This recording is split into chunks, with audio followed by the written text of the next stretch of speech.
사무엘상 18장 말씀 보겠습니다.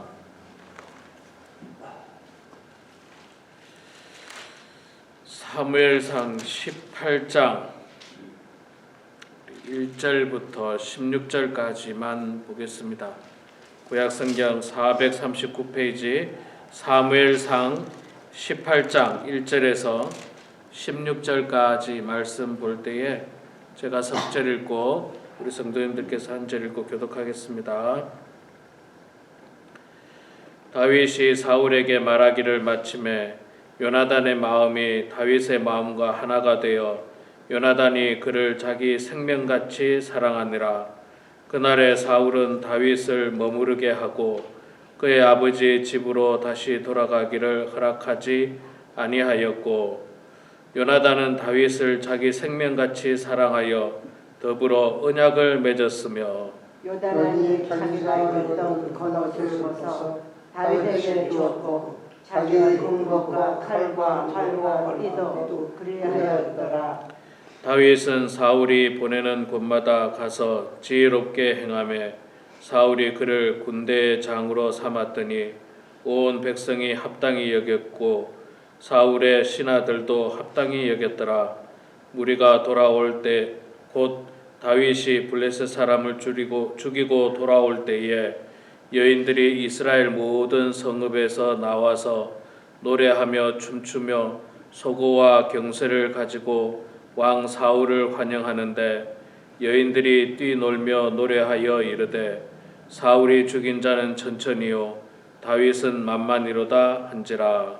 사울이 그 말에 불쾌하여 심히 노하여 이르되 다윗에게는 만만을 돌리고 내게는 천천만 돌리니 그가 더 얻을 것이 하나 말고 무엇이냐 하고 그날 후로 사울이 다윗을 주목하였더라. 그 이튿날 하나님께서 부리시는 악령이 사울에게 힘있게 내림에 그가 집안에서 정신없이 떠들어 대므로 다윗이 평일과 같이 손으로 수금을 타는데 그때 사울의 손에 창이 있는지라 그가 스스로 이르기를 내가 다윗을 벽에 박으리라 하고 사울이 그 창을 던졌으나 다윗이 그의 앞에서 2번 피하였더라. 여호와께서 사울을 떠나 다윗과 함께 계심으로 사울이 그를 두려워하니라. 그러므로 사울이 그를 자기 곁에서 떠나게 하고 그를 천부장으로 삼음에 그가 백성 앞에 출입하여 다윗이 그의 모든 일을 지혜롭게 행하니라. 여호와께서 그와 함께 계시니라. 사울은 다윗이 크게 지혜롭게 행함을 보고 그를 두려워하였으나 온 이스라엘과 유다는 다윗을 사랑하였으니 그가 자기들 앞에 출입하기 때문이었더라. 아멘. 아멘. 예, 오늘 또 이렇게 새벽 재단에 나오신 우리 장로님 권사님 축복하고 환영합니다. 네, 반갑습니다. 얼굴이 다 좋아 보이십니다. 그래도 건강해 보이시고요. 참 감사합니다. 예. 자, 오늘 사무엘상 18장 말씀 우리가 읽었습니다. 앞부분 읽었는데 17장에 우리가 지난주에 봤습니다. 유명한 장이죠. 다윗과 골리앗의 전쟁, 유명한 일화입니다. 자, 그 사건이 있고 나서 이제 그다음 이제 18장을 우리가 읽었는데 그 사건이 있고 나니까 이제 여기서 18장에서 이제 중요한 사건 중에 하나는 백성들이 사울을 칭송하기도 하지만 다윗을 더 칭송했다는 겁니다. 우리가 잘 아는 것처럼 사울이 죽인 자는 천천히요 다윗은 만만히로다. 뭐 백성들도 이 상황을 다 알고 있죠. 골리앗과 아무도 나가서 대적을 할 수가 없는 그런 상황이었습니다. 40일 동안이나 그냥 골리앗이 그냥 하나님을 모욕하고 이스라엘을 모욕하고 다 모욕하는데도 그냥 이스라엘은 꼼짝도 못하고 있었는데 소년 다윗이 나가서 골리앗을 물리쳤으니 뭐 영웅 중에 영웅이죠. 정말 큰 영웅이 된 겁니다. 그래서 사람들이 막 이렇게 칭송을 했습니다. 칭송을 하니까 사울 마음이 불편하기 시작한 거예요. 아니 그래도 내가 왕인데 내가 더 높임을 받아야 되는데 나는 높임을 받지 못하고 덜 받고 나보다 다윗이 더 높임을 받으니까 굉장히 마음이 불편했습니다. 이 불편한 마음이 뭡니까? 다윗을 시기하고 질투하는 마음이죠. 시기하고 질투하는 마음. 아무리 다윗이 사실 뛰어난다 하더라도 지금 현재로 이스라엘의 왕은 사울 왕이고요. 그리고 다윗은 여전히 소년 다윗, 아직도 어린 다윗이고 사울에게는 신하에 불과합니다. 아주 말단 신하에 불과한 거예요. 말단 신하에 불과하기 때문에 그냥 좋은 신하로 삼고 시기하지 말고 질투하지 말고 그냥 잘 이렇게 활용하면 되죠. 잘 활용하면 됩니다.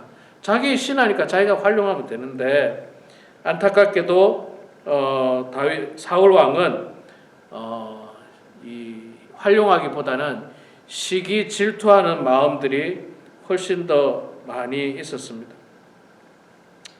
그러다가 어느 날 하나님이 부리시는 악령이 사울에게 임하면서 사울이 또 정신없이 그냥 왕궁에서 그냥 왔다 갔다 하고 그냥 정신줄을 놓고 있는 상황입니다.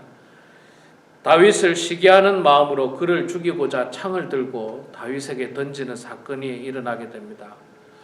참 대단히 불행한 일이죠. 대단히 불행한 일이 그에게 일어나게 된 겁니다. 이 시기 질투의 끝은 결국 사람을 죽이는 데까지 이른다는 것을 우리는 성경 말씀을 통해서 곳곳에서 많이 봐왔습니다.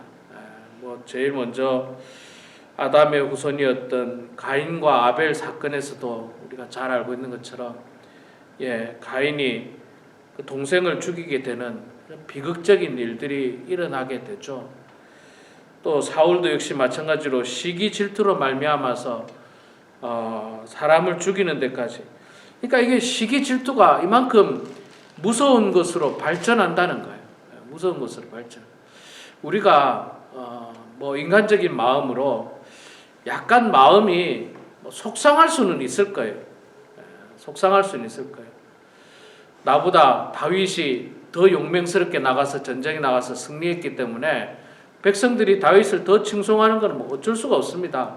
그래서 왕이 나의 자존심이 좀 상하기도 하고 좀 속상할 수도 있지만 그러나 좀 대인배의 마음을 가지고 넓은 마음을 가지고 품어주고 그랬더라면 굉장히 좋았을 텐데 안타깝게도 속상한 마음을 넘어서서 시기하는 마음과 질투하는 마음이 크게 부풀어 올라서 살인에 이르기까지 무서운 결과로 진행되고 있는 것을 봅니다. 저는 교회 안에서 많은 사건 사고들이 있는 것을 교육자를 하면서 많이 봤습니다. 한국에서도 봤고 미국에서도 봤는데 이 교회 안에도 보면 시기 질투들이 참 많습니다. 은근히 시기 질투들이 많아요. 나보다 저 사람이 좀 더 나음을 받는다. 나보다 저 사람이 목사님에게 조금 더 주목을 받는다. 칭찬을 받는다. 그걸 견디지 못하는 거예요. 견디지 못하는 거예요. 옛날에도 저도 경험한 적이 있습니다만은 광고 시간에 누구는 칭찬 안 해주고 누구만 칭찬해 줬다. 이런 일들. 일부러 그런 적도 없고 또 목회자 입장에서는요. 누구를 무시하거나 누구를 업신여기는 마음이 전혀 없습니다. 특히 작은 교회에서는 더 그래요. 작은 교회에서는 한 가정, 한 영혼이 소중한데 어찌 업신여길 수가 있겠습니까? 큰 교회는 한 가정이 교회 안 나와도 큰 문제가 없겠습니다만 작은 교회는 안 그렇잖아요. 다 소중한 존재들입니다. 그런데 한 사람만 칭찬한다 혹은 한 사람만 좋아한다. 칭찬을 받을 만하니까 칭찬하는 거예요. 이 여인들이 다윗도 천천히요, 아니 사울도 천천히요, 다윗은 만만히요 이렇게 사울과 다윗을 같이 칭찬했는데 다윗을 더 높이 칭찬한 것은 어쩔 수가 없습니다. 어쩔 수가 없어요. 교회 안에서도 역시 마찬가지입니다. 훌륭하게 열심히 봉사하는 사람을 조금 더 칭찬할 수는 있어요. 아니 많이 봉사하는데 많이 수고했는데 칭찬할 수 있죠. 근데 그걸 시기 질투할 필요는 없는 거예요. 나도 열심히 하면 되는 겁니다. 나도 열심히 하면 되는 거예요. 그런데 사울 왕은 전혀 그렇게 하지 않았습니다. 그런데 여러분, 사울 왕과 비교되는 한 사람이 이제 본문에 잠깐 나옵니다. 18장 1절부터 보면 이런 말씀이 있죠. 다윗이 사울에게 말하기를 마침에 요나단의 마음이 다윗의 마음과 하나가 되어 요나단이 그를 자기 생명같이 사랑하니라. 요나단이 누굽니까? 사울의 아들이에요. 사울의 아들이면 왕자지 않습니까? 왕자고 나중에 사울 왕이 죽으면, 사실 일반적으로 보면 사울 왕이 죽으면 그 아들이 왕위를 물려받는 것이 지극히 당연한, 그때 당시로서는 당연한 모습입니다. 자, 그러면 어찌 보면 요나단 입장에서 더 분노할 수도 있어요. 아니, 내가 이제 더 아버지보다 이제 내가 이렇게 인기가 올라가야 할 그런 판국인데, 그리고 아버지가 돌아가시면 내가 이제 왕의 자리에 올라가야 되는데 다윗이 인기를 더 끌게 되면 어찌 보면 요나단이 더 불편할 수도 있습니다. 그런데 요나단은 다윗을 전혀 불편하게 생각하지 않아요. 전혀 불편하게 생각하지 않고 오히려 나라를 구원한 다윗, 정말 아버지를 대신해서 온 백성을 대신해서 나라를 구원했던 그 다윗을 요나단은 축하할 뿐만 아니라 자기 생명같이 사랑했다. 그렇게 이야기합니다. 자기 생명같이 사랑했다.